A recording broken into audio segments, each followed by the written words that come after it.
ಕರ್ನಾಟಕ ರಾಜ್ಯದಲ್ಲಿ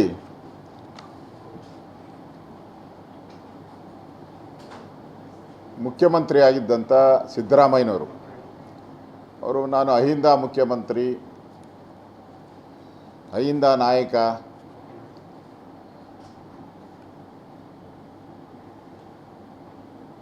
ದೇಶದಲ್ಲಿ ನಾನೊಬ್ಬನೇ ಕಾಂಗ್ರೆಸ್ ಪಾರ್ಟಿಯಲ್ಲಿ ಅಹಿಂದ ಮುಖ್ಯಮಂತ್ರಿ ಇರುವಂಥದ್ದು.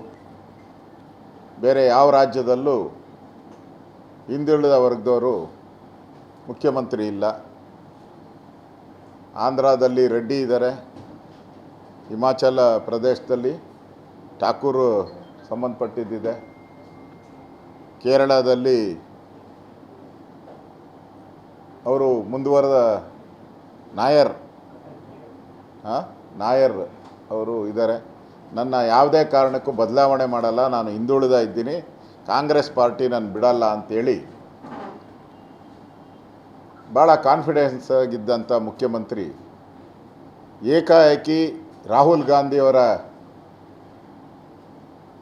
ಕಿತಾಪತಿಯಿಂದ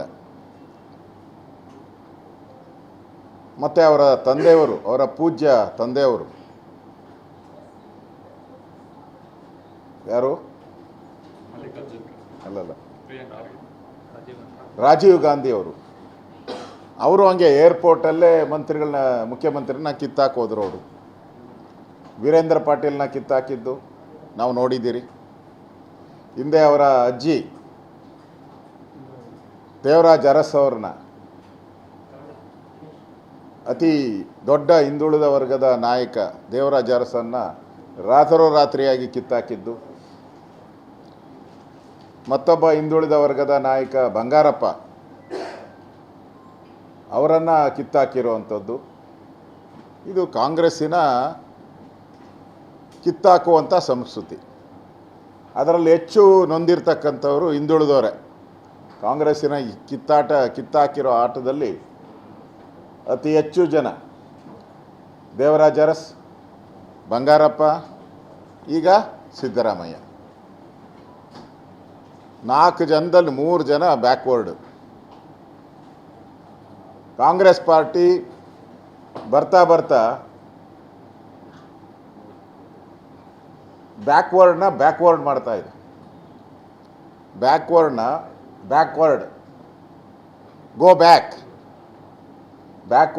ಗೋ ಬ್ಯಾಕ್ ಈ ಸಂಸ್ಕೃತಿ ಅಡಾಪ್ಟ್ ಮಾಡಿಕೊಂಡಿದೆ. ದೇಶದಲ್ಲಿ ನರೇಂದ್ರ ಮೋದಿಗೆ ಸದಾ ಸವಾಲಾಗ್ತಾ ಇದ್ದಂಥ ರಾಹುಲ್ ಗಾಂಧಿ ನಾನು ಬ್ಯಾಕ್ವರ್ಡ್ ಪರ ಅಂತೇಳಿ, ಈಗ ನಾನು ಪ್ರಶ್ನೆ ಮಾಡ್ತೀನಿ, ನೀನು ಬ್ಯಾಕ್ವರ್ಡ್ನ ಗೋ ಬ್ಯಾಕ್ ಅಂತ ಯಾಕೆ ಹೇಳಿದೆ? ಅಂದರೆ ಕಾಂಗ್ರೆಸ್ ಪಾರ್ಟಿ ಒಂದು ರೀತಿ ಹಿಂದುಳಿದ ವರ್ಗಗಳ ವಿರೋಧವಾಗಿದೆ. ಈಗ ಕೊನೆಯಲ್ಲಿ ಅವರು ಭಿಕ್ಷೆ ಬೇಡಿದ್ರು. ಸಿದ್ದರಾಮಯ್ಯನವರು ಕೊನೆಯಲ್ಲಿ ಡೆಲ್ಲಿಯಲ್ಲಿ, ನನಗಿರೋವಂಥ ಮಾಹಿತಿ, ವಿರೋಧ ಪಕ್ಷದವ್ರ ಮಾಹಿತಿ ಇದ್ದೇ ಇರ್ತದೆ, ಭಿಕ್ಷೆ ಬೇಡಿದ್ರು. ನನಗೆ 3 ತಿಂಗಳೊಂದು ಅವಕಾಶ ಕೊಡಿ, ಈ ವರದಿಯನ್ನು ಸಂಪೂರ್ಣ ಮಾಡಿ ಈ ವರದಿನ ತೊಗೊಂಬಿಡ್ತೀನಿ, ಇನ್ನೂ ಅನ್ಫಿನಿಶ್ ಇದೆ, ಫೈನಲ್ ಟಚಪ್ ಮಾಡಬೇಕು, 3 ತಿಂಗಳ ಟೈಮ್ ಕೊಡಿ ಅಂದರೆ 3 ದಿನವೂ ಟೈಮ್ ಕೊಡಲ್ಲ ಅಂತ ಹೇಳಿದ್ರು ಅವರು. ಇದು ಪಕ್ಕಾ ನ್ಯೂಸ್. 3 ದಿನವೂ ಟೈಮ್ ಕೊಡದೆ 2 ದಿನದಲ್ಲಿ ಗೇಟ್ ಪಾಸ್ ಕೊಟ್ಟಂಥದ್ದು ಈ ಕಾಂಗ್ರೆಸ್ಸಿನ ಸಂಸ್ಕೃತಿಯನ್ನು ಸ್ಪಷ್ಟವಾಗಿ ತೋರಿಸ್ತಾ ಇದೆ. ಅದರಿಂದ ಇನ್ನು ಮುಂದೆ ಕಾಂಗ್ರೆಸ್ ಪಾರ್ಟಿ ನಾನು ಹಿಂದುಳಿದ ವರ್ಗವರ ಚಾಂಪಿಯನ್ ಅಂತ ಹೇಳ್ಕೊಳಕ್ಕೆ ಸಾಧ್ಯ ಇಲ್ಲ. ಮುಗಿದೋಯ್ತು. ವೀರೇಂದ್ರ ಪಾಟೀಲ್ನ ಅವಮಾನ ಮಾಡಿ ಯಾವ ರೀತಿ ಲಿಂಗಾಯತರು ನಿಮ್ಮಿಂದ ದೂರ ಆದರು, ಈಗ ಅದೇ ಸ್ಥಿತಿ ಹಿಂದುಳಿದ ಸಮಾಜ, ಆ ಕುರುಬ ಸಮಾಜ ಇರ್ಬೋದು, ಬೇರೆ ಸಮಾಜನೂ ಇರ್ಬೋದು. ಕುರುಬರಂತೂ ತಿರುಗಿ ಬಿದ್ದಿದ್ದಾರೆ. ಈಗ ಕುರುಬ ಸಮಾಜ ಅಂತೂ ತಿರುಗಿ ಬಿದ್ದಿದ್ದಾರೆ. ಈಗ ಎಲ್ಲರೂ ಕೂಡ ಇವರಿಗೆ ಸರಿಯಾದಂಥ ಪಾಠ 2028ಕ್ಕೆ ನಿಮ್ಗೆ ಸರಿಯಾದಂಥ ಪಾಠವನ್ನು ಈ ರಾಜ್ಯದ ಸಮುದಾಯಗಳು, ಯಾವ ಹಿಂದುಳಿದ ವರ್ಗದ ಸಮುದಾಯದಿದೆ, ಅವರು ಪಾಠವನ್ನು ಕಲಿಸ್ತಾರೆ ಅನ್ನೋ ಒಂದು ಎಚ್ಚರಿಕೆಯನ್ನು ಕೂಡ ನಾನು ಕಾಂಗ್ರೆಸ್ ಸರ್ಕಾರಕ್ಕೆ ಕೊಡ್ತಾ ಇದ್ದೀನಿ. ಇನ್ನು ಈ ಸರ್ಕಾರ ಡ್ರೈವರ್ ಬದಲಾಗಿದ್ದಾನೆ ಅಷ್ಟೇ. ಈ ಸರ್ಕಾರದಲ್ಲಿ ಡ್ರೈವರ್ ಬದಲಾಗಿದ್ದಾನೆ, ಬಸ್ ಅದೇ, ಸೀಸ್ ಆಗಿರೋ ಬಸ್ಸೇ ಅದೇ, ಕೆಟ್ಟೋಗಿರೋ ಬಸ್ ಅದು, ಇಂಜಿನ್ ಕೆಟ್ಟೋಗಿದೆ. ಡ್ರೈವರ್ ಬದಲಾದರೇನು, ಕೆಟ್ಟೋಗಿರೋ ಬಸ್ಸಲ್ಲಿ ಓಡೋಕ್ಕೆ ಸಾಧ್ಯನಾ ರಾಜ್ಯ ಅಂತ. ಸಿದ್ದರಾಮಯ್ಯನವ್ರು ಮೊದಲು 2 ವರ್ಷ 3 ವರ್ಷ ಈ ಲಾರಿನ ಓಡಿಸಿದ್ರು. ನಮ್ಮಲ್ಲಿ ಗಾದೆ ಇದೆ, ಯಾರ ಮನೆ ಆದರೂ ಹಾಳನ ಮಾಡಬೇಕು ಅಂತಂದರೆ ಹಳೆ ಲಾರಿ ಕೊಡಿಸ್ಬಿಡಿ ಅಂತ. ಹಿಂದೆ ಗಾದೆ ನಮ್ಮಲ್ಲಿ ಗಾದೆ ಇದ್ದಿದ್ದು, ಗಾದೆ ಮಾತು ಹೇಳ್ತಾ ಇದ್ದೀನಿ. ಯಾರ ಮನೇನ ಹಾಳು ಮಾಡಬೇಕು ಅಂದರೆ ಅವ್ರಿಗೊಂದು ಹಳೆ ಲಾರಿ ಕೊಡಿಸ್ಬಿಡ್ಬೇಕಂತೆ. ಹಂಗೆ ಸಿದ್ದರಾಮಯ್ಯನವರು ಡಿ.ಕೆ. ಶಿವಕುಮಾರ್ ಅವ್ರಿಗೆ ಹಳೆ ಲಾರಿ ಕೊಟ್ಟವ್ರೆ. ಇದು ಕೆಟ್ಟೋಗಿರೋ ಗಾಡಿ. ಇದು ಮೊದಲ ವರ್ಷ ಸಾಲ ಮಾಡಿದ್ರಿ, ನಂತರ ಇನ್ನೊಂದು ಸಾಲ ಮಾಡಿದ್ರಿ, ಮತ್ತು ಸಾಲದ ಮೇಲೆ ಸಾಲ, 3 ವರ್ಷನೂ ಕೂಡ ಸಾಲದ ಮೇಲೆ ಸಾಲ ಮಾಡಿದ್ದೀರ. ಈಗ ಆ ಬಸ್ಗೆ ಡೀಸೆಲ್ ಹಾಕೋಕ್ಕೂ ಸಾಲ ಮಾಡಿ ಡೀಸೆಲ್ ಹಾಕ್ಬೇಕು. ಆ ಥರದ ಬಸ್ಸು ಇವತ್ತು ಡಿ.ಕೆ. ಶಿವಕುಮಾರ್ಗೆ ಕೊಟ್ಟಿರೋವಂಥದ್ದು.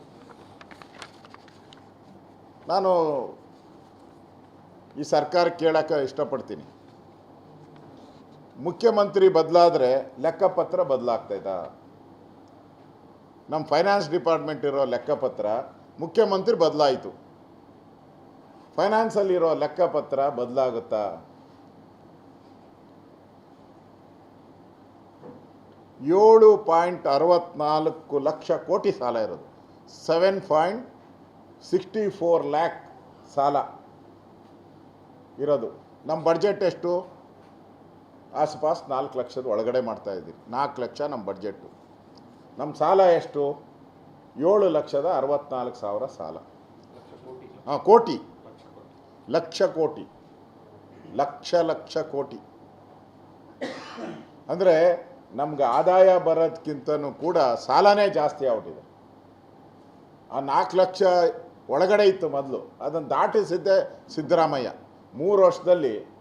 ಅಂದರೆ ಬರೋ ಆದಾಯ ಸಾಲ 2 ಈಕ್ವಲ್ ಆಗಿತ್ತು. ಬೊಮ್ಮಾಯಿಯವರು ಸರ್ಕಾರ ಬಿಟ್ಟು ಹೋದಾಗ ಸರ್ಪ್ಲಸ್ ಬಡ್ಜೆಟ್ ಕೊಟ್ಟಿದ್ರು, ಸರ್ಪ್ಲಸ್ ಬಡ್ಜೆಟ್. ಈ ಸರ್ಕಾರಕ್ಕೆ ಸುಮಾರು 24,800 ಕೋಟಿ, 24,800 crores ಸರ್ಕಾರದಲ್ಲಿ ಬಿಟ್ಟೋಗಿದ್ರಿ. ನಮ್ಮ ಸರ್ಕಾರ ಇದೆ surplus budget, on record it is A surplus budget. ಮುಂದೆ ಬಡ್ಜೆಟ್ ಅಸೆಂಬ್ಲಿಯನ್ನು ಕೂಡ ಸರ್ಪ್ಲಸ್ ಬಡ್ಜೆಟ್ ಅಂತಲೇ ಮಂಡನೆ ಮಾಡಿದ್ದು ನಾವು. ಸಿದ್ದರಾಮಯ್ಯ ಬಂದ ಮೇಲೆ ಅದನ್ನು 7,64,000 ಕೋಟಿಗೆ ಏರಿಸಬಹುದು. ನಾನು ಡಿ.ಕೆ. ಶಿವಕುಮಾರ್ಗೆ ಕೇಳೋಕ್ಕೆ ಇಷ್ಟಪಡ್ತೀನಿ, ಈ ಸಾಲ ತೀರಿಸುವವರು ಯಾರು? ಅಂದರೆ ಮುಂದಿನ ಪೀಳಿಗೆ ತೀರಿಸ್ಬೇಕಾ, ಇಲ್ಲ ನೀವು ತೀರಿಸ್ತೀರಾ? ಈಗ ಕೊರತೆ ಎಷ್ಟಿದೆ ನಮ್ಮದು? 94,428 ಕೋಟಿ ಈ ವರ್ಷದ ಹಣಕಾಸು ಕೊರತೆ ನಮ್ಮಲ್ಲಿರೋದು. ಇಷ್ಟು ಕೊರತೆ ಇದೆ ನಮ್ಮಲ್ಲಿ. 90,424 ಕೋಟಿ ನಮ್ಮ ಹತ್ರ ಕೊರತೆ ಇದೆ ಈಗ.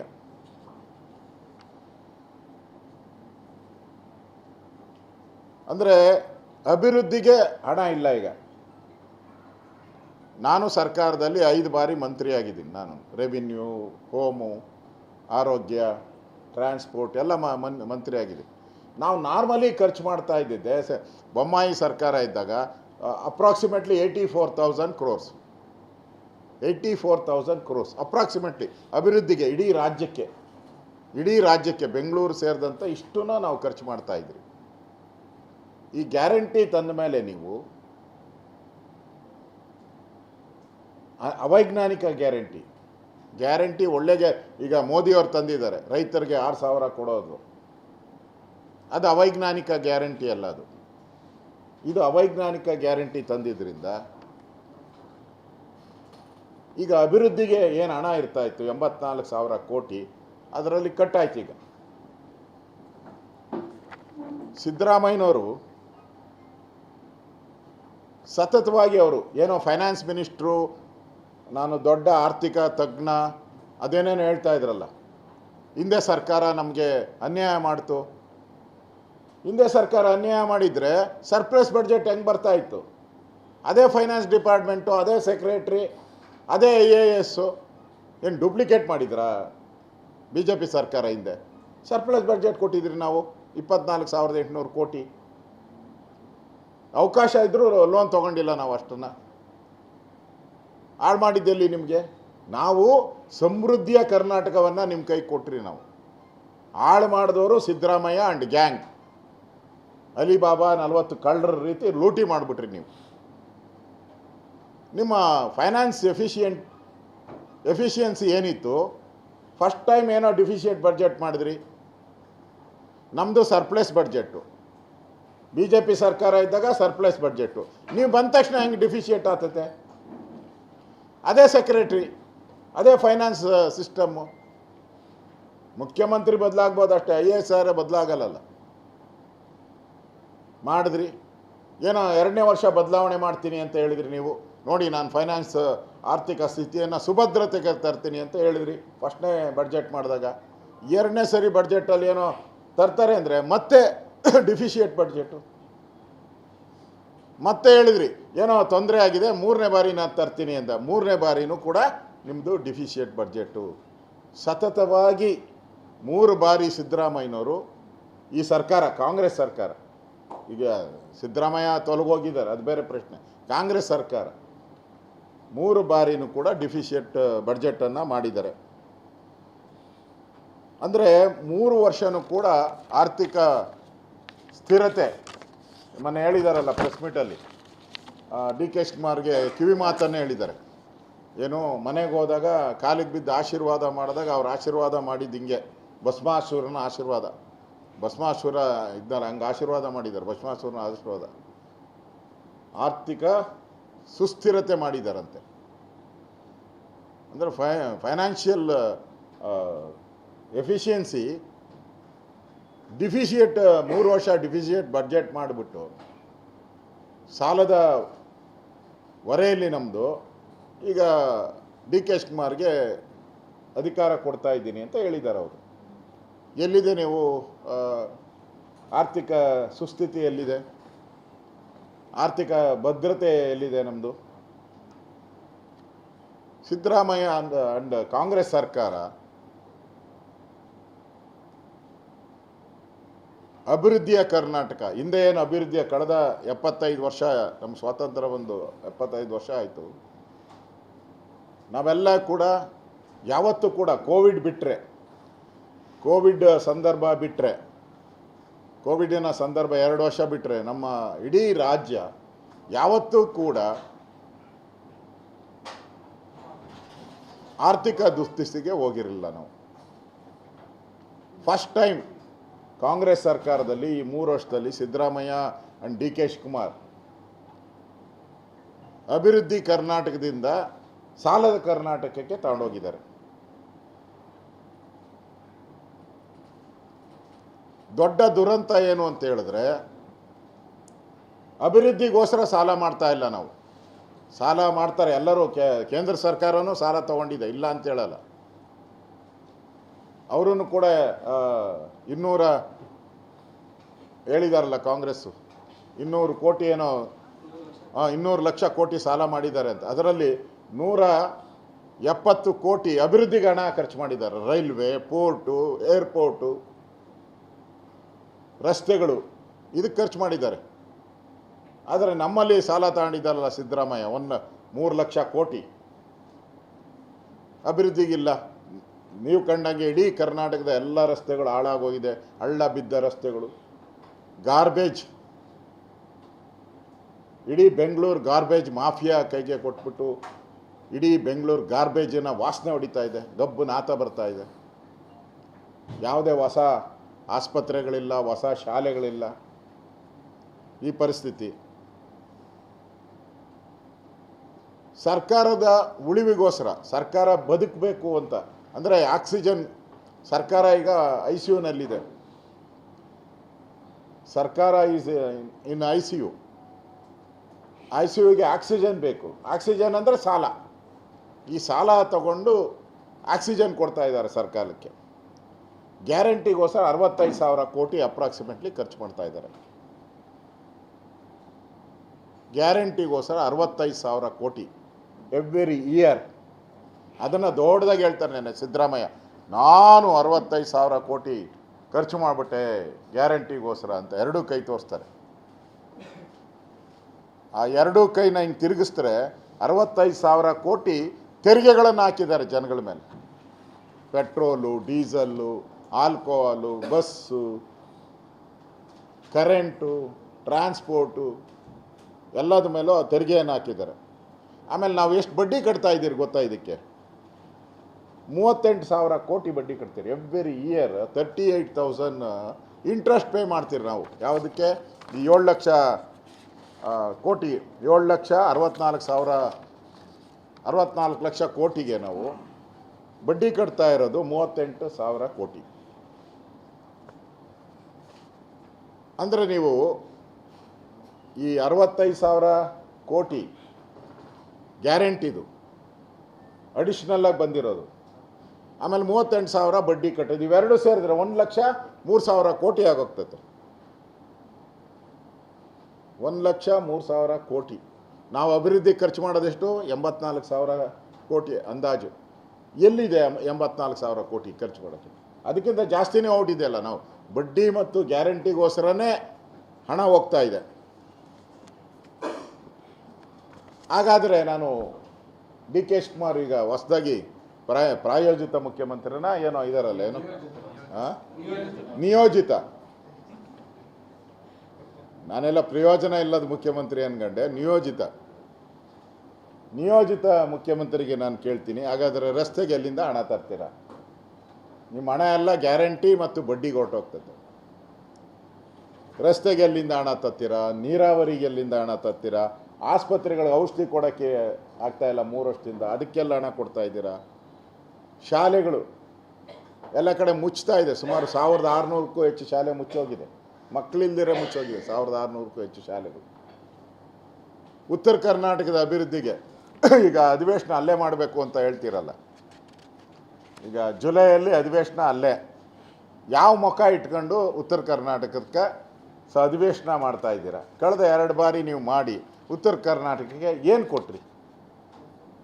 ಭರವಸೆಗಳನ್ನು ಕೊಟ್ಟರೆ ಅಷ್ಟೇ. ಉತ್ತರ ಕರ್ನಾಟಕಕ್ಕೆ ಏನು ಹಣನೇ ಕೊಟ್ಟಿಲ್ಲ. ಈ ನಿಮ್ಮ ಹತ್ರ ಹಣನೂ ಇಲ್ಲ.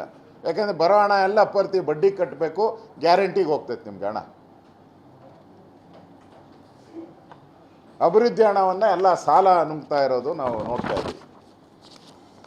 ಇನ್ನು ಈ ಸರ್ಕಾರ ಕೆಟ್ಟು ನಿಂತಿರ್ತಕ್ಕಂಥ ಈ ಲಾರಿ, ಈ ಬಸ್ ಏನಿದೆ, ಈ ಬಸ್ಸಲ್ಲಿ ಲಗೇಜ್ ಎಷ್ಟಿದೆ ಗೊತ್ತಾ?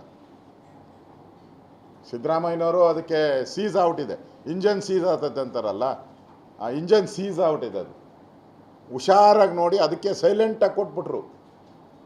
ಸಿದ್ದರಾಮಯ್ಯ ಯಾವಾಗೂ ರೆಬಲ್, ದೇವೇಗೌಡರ ಮೇಲೆ ರೆಬಲ್ಲು. ಮುಖ್ಯಮಂತ್ರಿ ಪದವಿ ಕೊಟ್ಟಿಲ್ಲ ಅಂತ ದೇವೇಗೌಡರ ಮೇಲೆ ರೆಬಲ್ಲು. ಅವರಿದ್ದಾಗೆಲ್ಲ ರೆಬಲ್ಲೇ ಅವರು. ಆದರೆ ಈಗ ಸೈಲೆಂಟಾಗಿ ಯಾಕೆ ಕೊಟ್ಟರು ಅಂತ ಹೇಳಿದ್ರೆ ಅವ್ರಿಗೆ ಗೊತ್ತಾಗ್ಬಿಡ್ತು, ಈ ಬಸ್ಸು ಸೀಸ್ ಆಗ್ಬಿಟ್ಟಿದೆ, ಇಂಜನ್ ಸೀಸ್ ಆಗ್ಬಿಟ್ಟಿದೆ, ಓಡಲ್ಲ ಇದು ಇನ್ನು ಅಂತ ಕಾರಣಕ್ಕೋಸ್ಕರ ಅವರು ಈ ಕೆಟ್ಟು ನಿಂತಿರೋ ಗಾಡಿನ ಕೊಟ್ಟಿದ್ದಾರೆ. ಅವರು ಎಷ್ಟು ಲಗೇಜ್ ಇದೆ ಇದರಲ್ಲಿ, ಲಾರಿಯಲ್ಲಿ ಅಂತ ಹೇಳಿದ್ರೆ, ಗುತ್ತಿಗೆದಾರಕ್ಕೆ 38,000 ಕೋಟಿ ಕೊಡಬೇಕು. 38,000 ಗುತ್ತಿಗೆದಾರರಿಗೆ. ಎಸ್ಕಾಮ್ಗಳಿಗೆ ಬಾಕಿ ಈ ಗ್ಯಾರಂಟಿ ಇದರಿಂದ ಎಲ್ಲ ಎಸ್ಕಾಮ್ಗಳು 12,500 ಕೋಟಿ ಕೊಡಬೇಕು, 12,500. ಗೃಹಲಕ್ಷ್ಮಿಗೆ 5,000 ಕೋಟಿ. ಬೆಳಗಾವಿ ಅಧಿವೇಶನದಲ್ಲಿ ನಾನು ಪ್ರಸ್ತಾವ ಮಾಡಿದೆ, ಅದನ್ನು ಇಶ್ಯೂ ಮಾಡ್ತೀನಿ, ನಾನು ತೊಗೊತೀನಿ ಆ ವಿಷಯನ, ಕೊಡೋವರೆಗೂ ಬಿಡಲ್ಲ ಅದನ್ನು. 5,000 ಕೋಟಿ. ಶಕ್ತಿ ಯೋಜನೆಗೆ ಸಂಬಂಧಪಟ್ಟಿದ್ದು 4,850 ಕೋಟಿ ಶಕ್ತಿ ಯೋಜನೆಗೆ ಅವ್ರ ಪೆಂಡಿಂಗ್. BBMPಗೆ ಬಿಲ್ಲುಗಳು ಗುತ್ತಿಗೆದಾರದು 2,500 ಕೋಟಿ. ಸಾರಿಗೆ ಸಿಬ್ಬಂದಿ ಸ್ಟ್ರೈಕ್ ನಡೀತಾ ಇದೆಯಲ್ಲ, ಕೋರ್ಟ್ ಸ್ಟೇ ಕೊಟ್ಟಿದೆ, ಅದು ಯಾವಾಗ ಕೋರ್ಟ್ ಹಿಂದೆ ತೆಗೀತೋ ಗೊತ್ತಿಲ್ಲ. 38 ತಿಂಗಳ ಬಾಕಿ ಅವ್ರು ಕೊಡಬೇಕಾಗಿರೋದು 2,000 ಕೋಟಿ. ಅನ್ನಭಾಗ್ಯದ್ದು 1 ತಿಂಗಳದು ಪೆಂಡಿಂಗ್ ಇದೆ, 600 ಕೋಟಿ ಪೆಂಡಿಂಗು. 26,000 ಅನಾಥ ಮಕ್ಕಳಿಗೆ ಮಾಸಾಂಶನ ಕೊಡಬೇಕಾಗಿರೋದು 73.73 ಕೋಟಿ ಬಾಕಿ. ಭಿಕ್ಷುಕರ ಕಲ್ಯಾಣಕ್ಕೆ ಕೊಡಬೇಕಾಗಿರೋದು 23 ಕೋಟಿ 42 ಲಕ್ಷ. ಇಷ್ಟೆಲ್ಲ ಬಾಕಿ ಸುಮಾರು 75,689 ಕೋಟಿ. ಇದು ಟೋಟಲ್ ಇದೆಲ್ಲ ಲೆಕ್ಕ ಹಾಕ್ಬಿಟ್ರೆ 75,689 ಕೋಟಿ. ಬಡ್ಡಿ 38,000 ಕೋಟಿ. ಗ್ಯಾರಂಟಿಗೆ ಕೊಡಬೇಕಾಗಿರೋದು 65,000 ಕೋಟಿ. ಎಲ್ಲ ಸೇರಿದ್ರೆ 2 ಲಕ್ಷ ಕೋಟಿ. ಅಂದರೆ ಇವಾಗ ಡಿ ಕೆ ಶಿವಕುಮಾರ್ ಈ ವರ್ಷ ಇದನ್ನೆಲ್ಲ ಕೊಡಬೇಕು. ಎಲ್ಲಿಂದ ಬರ್ತೈತೆ? ಎಲ್ಲಿದೆ ಹಣ? Where is the money for the development? There is no money for the development. ಹಣನೇ ಇಲ್ಲ ಈಗ. ಇದೇ ನಾನು ಅದಕ್ಕೆ ಹೇಳಿದ್ದು, ಇದು ಕೆಟ್ಟೋಗಿರೋ ಲಾರಿಯಲ್ಲಿ ಇಷ್ಟು ಲಗೇಜ್ ತುಂಬ ಮೇಲೆ ಸೈಲೆಂಟ್ ಎಲ್ಲರೂ ಪತ್ರಿಕೆಯಲ್ಲಿ ಏನು ನುಡಿದಂತೆ ನಡೆದ, ಸೈಲೆಂಟಾಗಿ ಟ್ರಾನ್ಸ್ಫರ್. ಏನು ಹೊಗಳಿದ್ದೆ, ಆ ಸೈಲೆಂಟ್ ಹಿಂದೆ ಇರೋ ಗುಟ್ಟು ಇದು. ಇನ್ನು ಈ ಸರ್ಕಾರ ನಡ್ಸೋಕ್ಕಾಗಲ್ಲ, ನನಗೆ ಕೆಟ್ಟ ಹೆಸರು ಬರುತ್ತೆ, ನಾನು ಅಪರಾಧಿ ಆಗ್ತೀನಿ, ಜನರ ಕಣ್ಣಿಗೆ ಅಪರಾಧಿಯಿಂದ ಮುಕ್ತ ಆಗೋಕ್ಕೋಸ್ಕರ ಮುಕ್ತ ಸೀರಿಯಲ್ ಬಂದಿತ್ತಲ್ಲ, ಹಂಗೆ ಮುಕ್ತಾಯ ಮಾಡಿದಾರಷ್ಟೆ. ಇಲ್ಲಾಂದರೆ ಸಿದ್ದರಾಮಯ್ಯ ಬಿಡೋರ? ಕೊನೆವರೆಗೂ ಫೈಟ್ ಅನ್ನೋ ಸಿದ್ದರಾಮಯ್ಯ ಹೋರಾಟ, ಫೈಟ್ ಛಲ, ಹಠವಾದಿ, ದೇವೇಗೌಡರನ್ನೇ ಧಿಕ್ಕರಿಸಿ ಬಂದವನು ನಾನು ಅಂತ ಹೇಳಿದವರು ಸೈಲೆಂಟಾಗಿ ಕೊಡ್ತಾ ಇದ್ದಾರೆ. ಅಂದರೆ ವೈಲೆಂಟ್ ಆಗದಿರ ಸೈಲೆಂಟಾಗಿ ಕೊಡ್ತಾ ಇದ್ದಾರೆ. ಅಂದರೆ ಈ ಗಾಡಿ ಓಡಲ್ಲ, ಇನ್ನು ಮುಂದೆ ನಾನು ಯಾಕೆ ಕೆಟ್ಟ ಹೆಸರು ತಗೊಬೇಕು ಅಂತ ಕೊಟ್ಟಿದ್ದಾರೆ. ಅದಕ್ಕೆ ನಾನು ಡಿ ಕೆ ಶಿವಕುಮಾರ್ಗೆ ಪ್ರಶ್ನೆ ನಾನು ಕೇಳೋದಂಥದ್ದು, ಈ ಹಣನೆಲ್ಲ ಸಿದ್ದರಾಮಯ್ಯ ಮಾಡಿರೋ 7,64,000 ಕೋಟಿ ಹಣ ಹೆಂಗೆ ಮಾಡ್ತೀರಾ? ಪ್ರತಿ ವರ್ಷ 38,000 ಕೋಟಿ ಬಡ್ಡಿ ಕಟ್ಟಬೇಕಾಯ್ತಲ್ಲ, ಎಲ್ಲಿಂದ ತರ್ತೀರಾ? ಮೇಕೆದಾಟು ಪಾದಯಾತ್ರೆ ಮಾಡಿದ್ರಲ್ಲ, ಅದಕ್ಕೆ ದುಡ್ಡು ಬೇಕಲ್ಲ, ಅದಕ್ಕೆ ಒಂದು 40,000-50,000 ಕೋಟಿ ದುಡ್ಡು ಬೇಕು. 40,000-50,000 ಕೋಟಿ ಮೇಕೆದಾಟು, ಅದನ್ನು ದಾಟ್ತೀರಾ? ಮತ್ತು ಉತ್ತರ ಕರ್ನಾಟಕದ ಅಭಿವೃದ್ಧಿಗೆ ನೀವೇ ಹೇಳಿದ್ರಿ, ಕೃಷ್ಣೆಯ ಕಣ್ಣೀರನ್ನು ಒರೆಸ್ತೀರಿ, 50,000 ಕೋಟಿ ಕೊಡ್ತೀನಿ ಅಂದರು. 50,000 ಕೋಟಿ ಬೇಡ, 10,000 ಕೋಟಿ ಆದರೂ ಕೊಡ್ತೀರಾ ಕೃಷ್ಣೆಗೆ ನೀವು? ಮತ್ತು ಬಾಕಿ 75,680 ಕೋಟಿ ಇದೆಯಲ್ಲ, 89 ಕೋಟಿ, ಅದು ಯಾವಾಗ ತೀರಿಸ್ತೀರಾ? ಅದರಿಂದ ಡಿ ಕೆ ಶಿವಕುಮಾರ್ ಅವರಿಗೆ ಮುಖ್ಯಮಂತ್ರಿ ಆಗಬೇಕು ಅಂತ ಕನಸಿತ್ತು.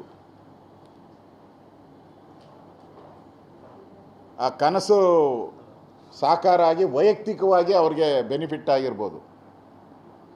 ಆದರೆ ಇನ್ನು ಮುಂದೆ ಕರ್ನಾಟಕದ ಜನತೆಗೆ ಟ್ಯಾಕ್ಸ್ಗಳ ಬೆನಿಫಿಟ್ಟೆ, ಎಲ್ಲ ಟ್ಯಾಕ್ಸ್ಗಳೇ. ಇನ್ನು ಕರ್ನಾಟಕದ ಜನ ಇನ್ನು ತೆರಿಗೆ ಹೊರೆಯನ್ನು ತೆಗೆದುಕೊಳ್ಳೋಕ್ಕೆ ತಯಾರಾಗಿರಬೇಕು. ಡಿ ಕೆ ಅಂದರೆ ತೆರಿಗೆ, ಡಿ ಕೆ ಅಂದರೆ ಟ್ಯಾಕ್ಸ್. ಆ ತೆರಿಗೆಯ ಹೊರೆಗಳನ್ನು ತಗೊಳೋಕ್ಕೆ ಕರ್ನಾಟಕ ಜನ ರೆಡಿ ಇರಬೇಕು. ಆ ಪರಿಸ್ಥಿತಿ ಇವತ್ತು ಕರ್ನಾಟಕದಲ್ಲಿ ಕಾಣ್ತಾ ಇದೆ. ಅದರಿಂದ ಡಿ ಕೆ ಶಿವಕುಮಾರ್ ಹೊಸ ಮುಖ್ಯಮಂತ್ರಿಗಳಾಗಿ ಈ ಸವಾಲುಗಳು ಅವರೆಲ್ಲ ಮುಂದೆ ಇರೋವಂಥ ಸವಾಲುಗಳು. ಅದರಿಂದ ನನಗನ್ಸ್ತತೆ ಈ ಕೆಟ್ಟೋಗಿರೋ ಬಸ್ಸು ಇನ್ನು ಗುಜರಿಗೆ ಹೋಗಬೇಕೇ ಹೊರತು ರಿಪೇರಿ ಆಗೋ ಮಟ್ಟದಲ್ಲಿ ಕಾಣ್ತಾ ಇಲ್ಲ ಅಂತ ಅನಿಸ್ತದೆ. ಕೇಳಿ. ತೆರಿಗೆ ಕಡಿಮೆ ಮಾಡುವಂಥ ಭರವಸೆ ಇದೆ, ಯಾಕಂದರೆ ಭಾಳಷ್ಟು ನಿರೀಕ್ಷೆ ಇದೆ. ಹೊಸದಾಗಿ CM ಆಗ್ತಿದ್ದ ಕೂಡಲೇ ಏನೋ ಘೋಷಣೆ ಮಾಡ್ತಾರೆ ಡಿ ಕೆ ಶಿವಕುಮಾರ್ ಅನ್ನೋಂಥ ಒಂದಷ್ಟು ಚರ್ಚೆಗಳು ಕೂಡ ನಡೀತಾ ಇದೆ. ತೆರಿಗೆ ಮಾಡೋಕ್ಕೆ ಫೈನಾನ್ಸಲ್ಲಿ ನಿಮ್ಗೆ ಹಣ ಇಲ್ಲಲ್ಲ. ಹಣ ಇದ್ದರೆ ತಾನೇ ನೀವು ತೆರಿಗೆಯನ್ನು ಕಡಿಮೆ ಮಾಡೋಕ್ಕೆ. ಈಗಲೇ ನಾವು ಎಷ್ಟು 19,000 ಕೋಟಿ ಡಿಫಿಷಿಯೇಟಲ್ಲಿದ್ದೀವಿ. ಡಿಫಿಷಿಯೇಟ್ ನಮ್ದಿರೋವಂಥದ್ದು 19,262 ಕೋಟಿ ಡಿಫಿಷಿಯೇಟಲ್ಲಿದ್ದೀರಿ. 19,262 ಕೋಟಿ ಕೊರತೆ ನಮ್ಮದು. ಅದು ಸಿದ್ದರಾಮಯ್ಯನ ಮ್ಯಾಜಿಕ್ ಬಡ್ಜೆಟ್. ಅದು ಆ್ಯಕ್ಚುಲಿ ಅಷ್ಟು ಬರಲ್ಲ, ಇದು ಇನ್ನೂ ಜಾಸ್ತಿ ಹೋಗ್ತೈತೆ. ಅವರು ಸುಮ್ಮನೆ ತೋರಿಸಿದ್ದಾರೆ ಅಬ್ಕಾರಿ ಆದಾಯ ಇಷ್ಟು ಬರುತ್ತೆ, ರೆವಿನ್ಯೂ ಇಷ್ಟು ಬರುತ್ತೆ, ಟ್ಯಾಕ್ಸು ಟ್ರಾನ್ಸ್ಪೋರ್ಟಿಂದ ಅಂತ. ಅಬ್ಕಾರಿ ಒಂದು ಬಿಟ್ಟರೆ ಇನ್ನೆಲ್ಲ ಟ್ಯಾಕ್ಸ್ಗಳು 30% ಕಡಿಮೆ ಆಗಿದೆ ಈ ಸರಿ. ಸ್ಟ್ಯಾಂಪ್ ಡ್ಯೂಟಿ ಅಂತೂ 30% ಕಡಿಮೆ ಆಗಿದೆ ಈ ಸರಿ ಸ್ಟ್ಯಾಂಪ್ ಡ್ಯೂಟಿ, ಬಿಕಾಸ್ ಆಫ್ ಇವರ ಅವೈಜ್ಞಾನಿಕ ಈ ಖಾತಾ ಅಲ್ಲ, ಅದು ವಸೂಲಿ ಖಾತಾ. ಅದು ನಮ್ಮ ಆಸ್ತಿನ ನಮ್ಮ ಹೆಸರಿಗೆ ಮಾಡೋದಂತೆ. ಏನು 75 ವರ್ಷ ನಮ್ಮ ಆಸ್ತಿ ನಮ್ಮ ಹೆಸರಲ್ಲೇ ಇದ್ದಿದ್ದು, ನಿಮ್ಮ ಹೆಸರಾಗಿತ್ತಾ? ಡಿ ಕೆ ಶಿವಕುಮಾರ್ ಹೆಸರಲ್ಲಿತ್ತ? ಕೃಷ್ಣ ಬೈರೇಗೌಡನ ಹೆಸರಲ್ಲಿತ್ತ? ನಮ್ಮ ಆಸ್ತಿ ನಮ್ಮ ಹೆಸರಲ್ಲೇ ಇತ್ತು, ನಮ್ಮ ಅಪ್ಪನ ಆಸ್ತಿ ನಮ್ಮ ಅಪ್ಪನ ಹೆಸರೇ, ನಮ್ಮ ಮುತ್ತಾತನ ಆಸ್ತಿ ಅವಲ್ಲೇ ಇದ್ದಿದ್ದು. ನಿಂದು ಹೊಸ ಖಾತೆ, ಈ ಖಾತೆ ಆ ಖಾತೆ, ಬರೀ ಈ ಖಾತೆ ಅಂತೇಳಿ ಖಾತೆಗೆ 10,000ದಿಂದ 1,00,000 ರೂಪಾಯಿ ವಸೂಲಿ ಮಾಡಿದ್ರಿ. ಇಡೀ ಕರ್ನಾಟಕ ವಸೂಲಿ ಇನ್ನೂ ಮಾಡ್ತಾ ಇದ್ದೀರಾ. ಫ್ರೀ ಅಂತೆ. ಫೋನ್ಪೇ ತೋರಿಸಿದ್ದೀನಿ ನಾನು ಅಸೆಂಬ್ಲಿಯಲ್ಲಿ. ಫೋನ್ಪೇಯಲ್ಲಿ ಲಂಚ ಕೊಟ್ಟಿರೋದು ಫೋನ್ಪೇನಲ್ಲಿ ಆನ್ ರೆಕಾರ್ಡ್ ತೋರಿಸಿದ್ದೀನಿ ನಾನು. ಅಂಥವು ಲಕ್ಷ ದಾಖಲೆಗಳು ಕರ್ನಾಟಕದಲ್ಲಿ ಅವೈಲಬಿಲಿಟಿ ಇದೆ. ಇದು ಅದರಿಂದ ಕೊರತೆ, ದೊಡ್ಡ ಕೊರತೆ ಇದೆ.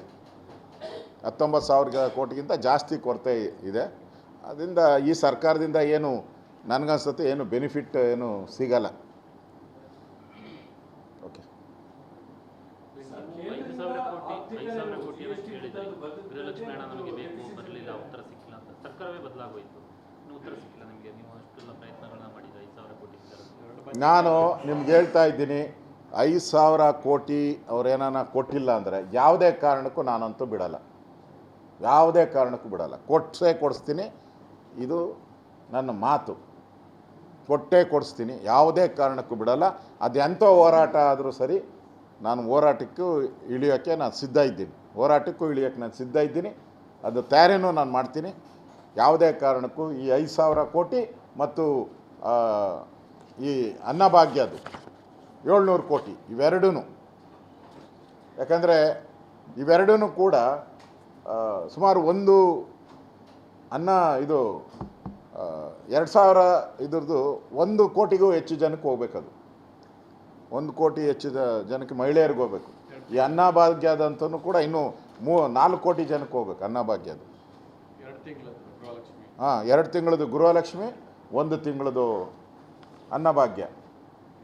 ಇವೆರಡನ್ನೂ ಬಿಡಲ್ಲ, ಯಾವುದೇ ಕಾರಣಕ್ಕೂ ಬಿಡಲ್ಲ. ಎನಿ ಕಾಸ್ಟ್, ಅದು ಎಂಥ ಹೋರಾಟ ಆದರೂ ಸರಿ ನಾವು ಮಾಡ್ತೀರಿ, ಅದನ್ನು ಕೊಡಿಸ್ತೀನಿ. This BJP taken A challenge. ನೀವು ನೋಡ್ತೀರ ಅದನ್ನು ಏನು ಮಾಡ್ತೀರಿ ಅಂತ. ಬರಲಿ, ಅಧಿವೇಶನ ಬರಬೇಕಲ್ಲ. ಆ ಅಧಿವೇಶನದಲ್ಲಿ ಹೇಳಿದ್ದಾರೆ, ನೆಕ್ಸ್ಟ್ ಅಧಿವೇಶನದಲ್ಲಿ ನಾವು ಮಾಡ್ತೀವಿ. ಹೂನಪ್ಪ, ನೆಕ್ಸ್ಟ್ ಅಧಿವೇಶನ ಕಾಯಿ. ಸರ್, ಈಗ 2028ರಲ್ಲಿ ಇವರು ಕೊರತೆಯಿಂದ ಅಕಸ್ಮಾತ್ ಸೋತು ಬಿಜೆಪಿ ಬಂತ ಅಂತ ಅನ್ಕೊಳ್ತಾರೆ. ನೆಕ್ಸ್ಟ್ ಈ ಕೊರತೆನ ನೀವು ಯಾರು ನಿರ್ವಹಿಸ್ತೀರಿ ಸರ್? ನಿರ್ವಹಣೆ ಹೇಗೆ ಮಾಡ್ತೀರಿ ಅಕಸ್ಮಾತ್ ಬಂದರೆ 2028ರಲ್ಲಿ? ನೋಡಿ, ಸಿದ್ದರಾಮಯ್ಯ ಪೂರ್ತಿ ಕೇಂದ್ರದ ಜೊತೆ ಜಗಳ ಆಡ್ಕೊಂಡು ಆ GST ಮೀಟಿಂಗ್ ಹೋಗದೆ ರಾಜ್ಯಕ್ಕೆ ಅನ್ಯಾಯ ಮಾಡ್ತಾಯಿದ್ದಾರೆ. GST ಮೀಟಿಂಗ್ ಹೋಗಿ ನಮ್ಮ ರಾಜ್ಯಕ್ಕೆ ಏನೇನು ಅನುದಾನಗಳು ಬರಬೇಕಾಯಿತು ಕೇಳೋ ಅಂಥ ಸಭೆ ಅದು.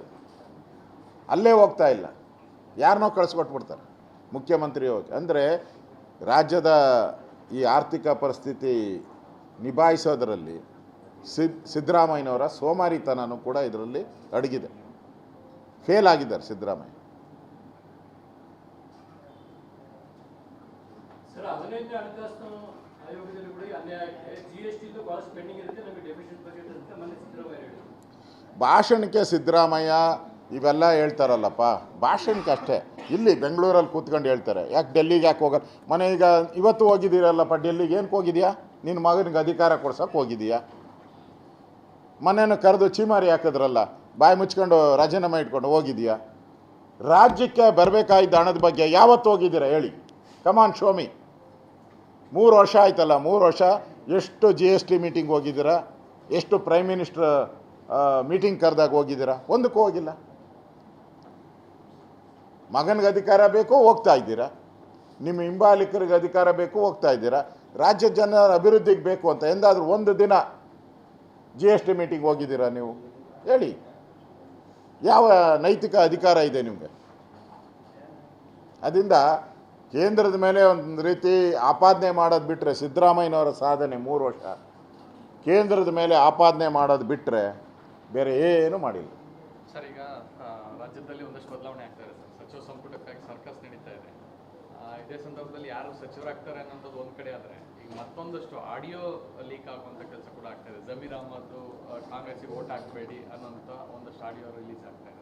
ಸೊ ಇದೆಲ್ಲವೂ ಕೂಡ ಒಂದಷ್ಟು ಷಡ್ಯಂತ್ರನ ಅಥವಾ ಹೇಗೆ ಸಿದ್ದರಾಮಯ್ಯ ಅವ್ರ ಕಡೆಯವ್ರನ್ನ ತುಳಿಬೇಕು ಅನ್ನೋಂಥದ್ದು ಹೇಗೆ ನೋಡಿ?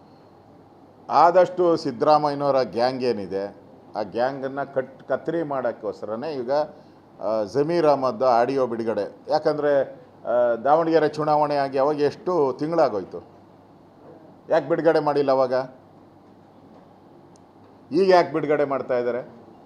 ಜಮೀರ್ ಅಹ್ಮದ್ಗೆ ತಪ್ಪಿಸ್ಬೇಕು ಅಂಥೇಳಿ ಯಾರ್ಯಾರು ಅವ್ರ ಬೆಂಬಲಿಗರು, ಸಿದ್ದರಾಮಯ್ಯನ ಬೆಂಬಲಿಗರು ತಪ್ಪಿಸೋಕ್ಕೋಸ್ಕರ ಆಡಿಯೋ, ಅದರ ಕನ್ನಡ ಅವತರಣೆ. ಅವರು ಉರ್ದುವಲ್ಲಿ ಮಾತಾಡಿರೋದು, ಆಡಿಯೋದಲ್ಲಿ ಉರ್ದು ಮಾತಾಡಿದ್ದಾರೆ, ಕನ್ನಡ ಅವತರಣೆ ಟ್ರಾನ್ಸ್ಲೇಷನ್ ಮಾಡಿಬಿಟ್ಟವ್ರೆ. ಅಂದರೆ ಇದೆಲ್ಲ ಪ್ಲ್ಯಾನ್ಡ್, ಇದೆಲ್ಲ ಪ್ಲ್ಯಾನ್ ಮಾಡಿ ಬಿಟ್ಟಿರೋ ಅಂಥದ್ದು ಕಾಂಗ್ರೆಸ್ ಅವರೇ. ಯಾರನ್ನೋದು ಕಾಂಗ್ರೆಸ್ ಪಾರ್ಟಿ, ಕಾಂಗ್ರೆಸ್ಸೇ ಮುಳ್ಳು ಅಲ್ಲ, ಅದಕ್ಕೆ ಮಾಡಿದ್ದಾರೆ. ನಾನು ಯಾಕೆ ಹೆಸರು ಹೇಳಿ? ಭಾಳ ಜನ ಈಗ ಯಾರ್ಯಾರಿಗೆ ಮಂತ್ರಿ ಅವಾಗೆಲ್ಲ ಡೆಲ್ಲಿಗೆ ಓಡೋತಾ ಇದ್ದಾರಲ್ಲ, ಮಂತ್ರಿ ಸಿಕ್ಕಿದವ್ರಿಗೆ ಆಯಿತು, ಸಿಕ್ಕಿದವ್ರದ್ದೆಲ್ಲ ಗ್ರೂಪ್ ಆತೈತೆ. ಇನ್ಮೇಲೆ ಕರ್ನಾಟಕದಲ್ಲಿ ಇನ್ಮೇಲೆ ಹೊಸ ಗ್ರೂಪ್ ಶುರು ಆಗ್ತತೆ. ಇಷ್ಟು ದಿನ DK ಸಿದ್ದರಾಮಯ್ಯನ ಗ್ರೂಪ್ ಅಷ್ಟೇ ಇದ್ದಿದ್ದು, ಇನ್ಮೇಲೆ ಕೈ ಬಿಟ್ಟವ್ರ ಗ್ರೂಪು, ಕೈ ಬಿಟ್ಟ ಗ್ರೂಪ್ಗಳು, ಇನ್ಮೇಲೆ ಕೈ ಬಿಟ್ಟ ಗುಂಪುಗಳು ಶುರುವಾಗ್ತದೆ ಇನ್ಮೇಲೆ. ಹಾಂ, ಅದು ನೇಮೇ ಅದೇ, ಕೈ ಬಿಟ್ಟ ನೇಮು. ಹಾಂ, ಕಾಂಗ್ರೆಸ್ನವರು ಅದೇ ಹೇಳಿದ್ರು ಮೊನ್ನೆ, DKಶಿ ಅವರಿಗೆ ಈಗ CM ಆಗೋ ಟೈಮ್ನಲ್ಲಿ ಕಾಂಗ್ರೆಸ್ ಭಿನ್ನಮತ ಸ್ಫೋಟ ಆಗುತ್ತೆ ಅಂತ ಬಿಜೆಪಿ ಅವರು ಅಂದ್ಕೊಂಡಿದ್ರು. ಎಲ್ಲವೂ ಕೂಲಾಗಿದೆ, ನಿರಾಸೆ ಆಗ್ತಾ ಇದೆ ಅಂತ ಹೇಳ್ತಾರೆ. ಕೂಲಾಗಿ ಎಲ್ಲಾಗಿದೆ? ಕೂಲೇನೂ ಆಗೇ ಇಲ್ಲ. ಈಗ ಬೆಂಕಿ ಕಿಡಿ ಅಂಟ್ಕೊಂಡಿದೆ. ಬೆಂಕಿ ಅಂಟ್ಕೊಳಕ್ಕೆ ಇನ್ನೂ ಟೈಮ್ ಬೇಕಲ್ಲ, 1 ತಿಂಗಳು 2 ತಿಂಗಳು ಟೈಮ್ ಬೇಕು. ಗೊತ್ತಾಗ್ತೈತಲ್ಲ ಕೂಲು ಹಾಟು ಅನ್ನೋದು ಯಾವಾಗ ಗೊತ್ತಾಗೋದು? ಟೈಮ್ ಕೊಡಿ, ಸ್ವೇರಿಂಗ್ ಸೆರೆಮನಿ ಟೈಮ್ ಕೊಡಿ. ಸ್ವೇರಿಂಗ್ ಸೆರೆಮನಿ ಆದಮೇಲೆ ನೀವು ಅದನ್ನು ಕೂಲ್ ಅಂತಿರೋ ಹಾಟ್ ಅಂತಿರೋ ಅವಾಗ ಹೇಳಿ. ನಮ್ಮದೇನು ಆ ಥರದ್ದು ಯಾವುದೋ ಹೈಕಮಾಂಡ್ ಇನ್ನೂ ಏನು ತೀರ್ಮಾನ ತೆಗೆದುಕೊಂಡಿಲ್ಲ. ನಮ್ಮ ರಾಷ್ಟ್ರೀಯ ನಾಯಕರು ಗೊತ್ತಿಲ್ಲ. ನಮ್ಮದೇನು ಸಿಸ್ಟಮ್ ಏನಿದೆ ಆ ಸಿಸ್ಟಮ್ ಪ್ರಕಾರ ನಡೀತಾ ಇದೆ ನಮ್ಮದು. ಸರ್, ಓಕೆ, ನಿಮಗೆ ಮನೆ ಕೊಟ್ಟಿರಲಿಲ್ಲ ಸರ್. ಈಗ ಸಿದ್ದರಾಮಯ್ಯನವರು ಕೂಡ ಕಾವೇರಿ ನಿವಾಸ ಬಿಟ್ಕೊಡೋದಿಲ್ಲ DK ಶಿವಕುಮಾರ್ಗೆ ಅಂತ. ಹಾಗಾಗಿ ಅನಿವಾರ್ಯವಾಗಿ ಅವರು KK ಗೆಸ್ಟ್ ಹೌಸನ್ನು ತನ್ನ ನಿವಾಸವನ್ನಾಗಿ ಮಾಡ್ಕೊಳ್ಳೋಂಥದ್ದು, ಜನರನ್ನ ಅಹವಾಲು ಸ್ವೀಕರಿಸೋಂಥದ್ದು ಮಾಡ್ತಾ ಇದ್ದಾರೆ. ನಿಮಗೆ ಮನೆ ಕೊಡ್ತಾರಾ ಅಥವಾ DK ಶಿವಕುಮಾರ್ ಅವ್ರಿಗೂ ನಿಮ್ಮ ಥರನೇ ಆಗುತ್ತಾ, ಹೆಂಗೆ? ಸಿದ್ದರಾಮಯ್ಯ ಮನೆ ಬಿಡಲ್ಲ, DK ಶಿವಕುಮಾರ್ ನನಗೆ ಮನೆ ಕೊಡಲ್ಲ. ಇಷ್ಟೇ. 3 ವರ್ಷನೇ ತಳ್ಳಿದ್ದೀರಿ, ಇನ್ನು ಇರೋ 2 ವರ್ಷಕ್ಕೆ, ಅದು 2 ವರ್ಷನೂ ಇಲ್ಲ, ಈ ಸರ್ಕಾರ ಇನ್ನು 1.5 ವರ್ಷ ಅಷ್ಟೇ. ಮಧ್ಯ ಎಗರೋದ್ರೆ ನೆಗೆದು ಬಿದ್ದು ಎಗರೋದ್ರೆ ಓದಂಗೆ ನೆಗೆದು ಬಿದ್ದು ಓದ್ತದೆ ಅಷ್ಟೇ. ಏನಾನ ಗಲಾಟೆ ಆಗಿ ಮಂತ್ರಿಮಂಡಲ ಗಲಾಟೆ, ಮತ್ತು DK ಶಿವಕುಮಾರ್ DKC ವಾರ್ ಇದು ಇದ್ದಿದ್ದೆ, ಪರ್ಮನೆಂಟ್ ಇದು ವಾರ್ ಇದ್ದಿದ್ದೆ ಇದೆ ಅಂತ ನನಗೇನು ಆ ಭರವಸೆ ಇಟ್ಕೊಂಡಿಲ್ಲ ನಾನು. ನಮ್ಮ ಒಂದು ಕಾನ್ಸ್ಟಿಟ್ಯೂಷನಲ್ ಪೋಸ್ಟು ಅಪೋಸಿಷನ್ ಲೀಡ್ರು. ನಾವು ಮುಖ್ಯಮಂತ್ರಿ, ನಮ್ಮ ಸರ್ಕಾರ ಮುಖ್ಯಮಂತ್ರಿ ಇದ್ದಾಗ, ನಾವು ಯಡಿಯೂರಪ್ಪ ಇದ್ದಾಗ, ಜಗದೀಶ್ ಶೆಟ್ಟರ್ ಇದ್ದಾಗ, ಸದಾನಂದ ಗೌಡ್ರು ಇದ್ದಾಗ, ಬಸವರಾಜ ಬೊಮ್ಮಾಯಿಯವರಿದ್ದಾಗ ಫಸ್ಟ್ ಪ್ರಿಫರೆನ್ಸ್ ಅಪೋಸಿಷನ್ ಲೀಡ್ರಿಗೆ ನಾವು ಕೊಟ್ಟಿದ್ವಿ. ಅವ್ರು ಕೇಳಿದ ಮನೆಯನ್ನು ಸಿದ್ದರಾಮಯ್ಯನವ್ರಿಗೆ ನಾವು ಕೊಟ್ಟಿದ್ದೀವಿ. ನಾನೇ ಅದಕ್ಕೆ ಸಾಕ್ಷಿ ಇದ್ದೀನಿ. ಇದಕ್ಕೆ ನಮಗೆ ಅವರು ಕೊಟ್ಟಿಲ್ಲ. ಮುಂದೆನೂ ಕೂಡ ಅವರೊಂದು ದಾರಿ ಹಾಕ್ಕೊಟ್ಟವ್ರೆ. ಮುಂದೆ ಹೆಂಗೆ ನಮ್ಮ BJP ಸರ್ಕಾರ ಬಂದಾಗ ಹೆಂಗಿರಬೇಕು ಅಂತ ದಾರಿ ಹಾಕ್ಕೊಟ್ಟವ್ರೆ. ಅದನ್ನು ದಾರಿನ ನಾವು ಪಾಲನೆ ಮಾಡ್ತೀವಿ ಮುಂದಿನ ದಿನಗಳಲ್ಲಿ. ಅಲ್ಲ ಸರ್, ಏನೋ ಇಂತಿಂಥ ಮನೆಗಳನ್ನು ಮುಖ್ಯಮಂತ್ರಿಗಳಿಗೆ ಮತ್ತು ವಿಪಕ್ಷ ಮೊನ್ನೆ ನಾವು ಮಾತಾಡಿದಾಗ ಸಿದ್ದರಾಮಯ್ಯನವ್ರು ಮುಖ್ಯಮಂತ್ರಿ ಇದ್ದಾಗ ಇದು ಭಾಳ ಗೊಂದಲ ಆಗಿದೆ, ಇದು ಸರಿಯಲ್ಲ, ಮುಖ್ಯಮಂತ್ರಿಗೆ ಯಾಕೆ ಮನೆ ಕೊಡ್ತಾರೋ ಹಾಗೆ ಅಪೋಸಿಷನ್ ಲೀಡ್ರಿಗೂ ಮನೆ ಕೊಡಬೇಕು, ಅದು ಸಂವಿಧಾನದತ್ತವಾದಂಥ ಒಂದು ಅಧಿಕಾರ ಅಂತ ಹೇಳಿದ್ರು. ಮತ್ತು ಅದನ್ನು ಕ್ಯಾಬಿನೆಟಲ್ಲಿಟ್ಟು ಡೆಸಿಗ್ನೇಟ್ ಮಾಡ್ತೀರಿ ಇನ್ಮೇಲೆ, ಮುಖ್ಯಮಂತ್ರಿ ಮತ್ತು ಸ್ಪೀಕರು ಅಪೋಸಿಷನ್ ಲೀಡ್ರು, ಇದನ್ನು 3 ಡೆಸಿಗ್ನೇಟ್ ಮಾಡ್ತೀರಿ ಇನ್ಮೇಲೆ ನಾವು ಅಂತ ಹೇಳಿದ್ರು. ಹೇಳ್ದಂಥ ಮುಖ್ಯಮಂತ್ರಿನೇ ಖಾಲಿ ಮಾಡ್ಕೊಂಡು ಹೊರಟೋದ್ರು. ಇನ್ನೇನು ಭರವಸೆ, ನಮಗೇನು ಭರವಸೆ ಉಳಿದಿಲ್ಲ. ನಾನು 6 ಪತ್ರ ಬರೆದಿದ್ದೀನಿ, 6 ಪತ್ರಕ್ಕೂ ಏನು ರಿಪ್ಲೈ, ನೋ ರಿಪ್ಲೈ, ಇದು ಸರ್ಕಾರನೇ ಆ ಥರ ಆಗೋಗ್ಬಿಟ್ಟಿದೆ. ಅದಕ್ಕೆ ಹೇಳಿದ್ದೀನಿ, ಅವ್ರಿಗಾಗಿಲ್ಲ ಅಂತ ಹೇಳಿದ್ರೆ ಅಷ್ಟು ಕಷ್ಟ. ನಾನು ಮನೆ ಬಾಡಿಗೆನೂ ತಗೊತಾ ಇಲ್ಲ. ಕಳೆದ 2 ತಿಂಗಳಿಂದ ನಾನು ಮನೆ ಬಾಡಿಗೆನೂ ತೊಗೊಳಲ್ಲ, ಮುಂದಕ್ಕೂ ತೊಗೊಳಲ್ಲ. ಮನೆ ಬಾಡಿಗೆನ ನನಗೆ ಕೊಟ್ಟಿಲ್ಲ, ಅದಕ್ಕೆ ಪ್ರತಿರೋಧ ಮಾಡಿ ನಾನು ಮನೆ ಬಾಡಿಗೆನೂ ತೊಗೊಳಲ್ಲ. ಅದನ್ನು ನೀವು ಸರ್ಕಾರ ಯಾವುದಾನ ಸಂಬಳಕ್ಕೆ ಏನಾನ ಶಾರ್ಟೇಜ್ ಇದ್ದರೆ ಅದನ್ನು ಸಂಬಳಕ್ಕೆ ಹಾಕ್ಕೊಡ್ಲಿ. ಸರ್ಕಾರದ್ದು ಖಜಾನೆ ಉಳಿಸ್ತಿದ್ದೀರಾ ಸರ್? ಸರ್ಕಾರ ಅದಕ್ಕೆ ಸಂಬಳಕ್ಕೆಲ್ಲನ ಶಾರ್ಟೇಜ್ ಆದರೆ ನನ್ನ ಮನೆ ಕೊಡೋ ಬಾಡಿಗೆನೂ ಕೂಡ ತೊಗೊಂಡ್ಲಿ, ಆ ಸಂಬಳಕ್ಕೆ ಅಡ್ಜಸ್ಟ್ ಮಾಡ್ಕೊಂಡ್ಲಿ. ಎಲ್ಲೆಲ್ಲಿ ಶಾರ್ಟೇಜ್ ಇದೆ ಸಂಬಳಕ್ಕೆ ನಾನು ಸರ್, ಇವಾಗ ಕಾಂಗ್ರೆಸ್ನ ಅನೇಕ ಮಂದಿ ನಾಯಕರು ಹೇಳ್ತಿರೋದು 2028 ಕೂಡ ಕಾಂಗ್ರೆಸ್ ಸರ್ಕಾರ ಬರುತ್ತೆ, ಸಿದ್ದರಾಮಯ್ಯ ಮತ್ತು ಡಿ.ಕೆ. ಶಿವಕುಮಾರ್ ನೇತೃತ್ವದಲ್ಲಿ ಮತ್ತೆ ನಾವು ಅಧಿಕಾರಕ್ಕೆ ಬರ್ತೇವೆ. ಯಾರು ಬರ್ತಾರೆ ಅಂತ ಅವರ ಹೇಳೋದು, ಜನ ಹೇಳಬೇಕು, ಪಬ್ಲಿಕ್ ಹೇಳಬೇಕು. ಕಳೆದ ವಿಧಾನಸಭೆ 2017ರಲ್ಲಿನೂ ಕೂಡ 17 ಅಲ್ವಾ, ಅವಾಗೂ ಸಿದ್ದರಾಮಯ್ಯ ಹೇಳಿದ್ರು ನಾನೇ ಬರೋದು ಅಧಿಕಾರಕ್ಕೆ, ಬರಲೇ ಇಲ್ಲ. ಅದರಿಂದ ಎಸ್ ಎಂ ಕೃಷ್ಣ ಹೇಳಿದರು ನಾವೇ ಕಾಂಗ್ರೆಸ್ ಅವ್ರು ಬರೋದು, ಬರಲಿಲ್ಲ. ಅದರಿಂದ ಬಂಗಾರಪ್ಪನೂ ಹೇಳಿದರು ಕಾಂಗ್ರೆಸ್ಸಲ್ಲಿದ್ದಾಗ ನಾವೇ ಅಂತ, ಬರಲಿಲ್ಲ. ಇವರು ತೀರ್ಮಾನ ಮಾಡೋಕ್ಕೆ ರಾಜ್ಯದ ಜನ ಡೆಮಾಕ್ರಸಿನ ಅಲ್ಲಿಗೆ ವಂಶ ಪರಂಪರೆ ಆಡಳಿತನ ಇದು, ನಾವೇ ಬರ್ತೀರಿ ಅಂತ ಹೇಳೋಕ್ಕೆ ಪಬ್ಲಿಕ್ ಇದ್ದಾರೆ. ಕರ್ನಾಟಕದಲ್ಲಿ ಎಂದಾದರೂ ರಿಪೀಟ್ ಆಗಿದೆಯಾ? ಯಾರೂ ರಿಪೀಟೇ ಆಗಿಲ್ಲ. ಅದರಿಂದ ಕರ್ನಾಟಕ ಜನ ಈ ಸರ್ಕಾರ ಸತ್ತೋಗಿದೆ. ಸರ್ಕಾರ ನಾನು ಹೇಳಿದ್ನಲ್ಲ, ಸಾಲ ಸಾಲ ಸಾಲ ಸಾಲ ಮಾಡಿ ಜನಗಳ ಜೀವ ಹಿಂಡೋ ಸರ್ಕಾರ ಇದು ಮತ್ತೆ ಬರೋಕ್ಕೆ ಸಾಧ್ಯನೇ ಇಲ್ಲ. ಆ ಕಡೆ ಹುಟ್ಟೋ ಸೂರ್ಯ ಈ ಕಡೆ ಹುಟ್ಟಿದ್ರೂ ಬರೋಲ್ಲ ಈ ಸರ್ಕಾರ, ಅಷ್ಟು ಕೆಟ್ಟೋಗಿದೆ ಈ ಸರ್ಕಾರ.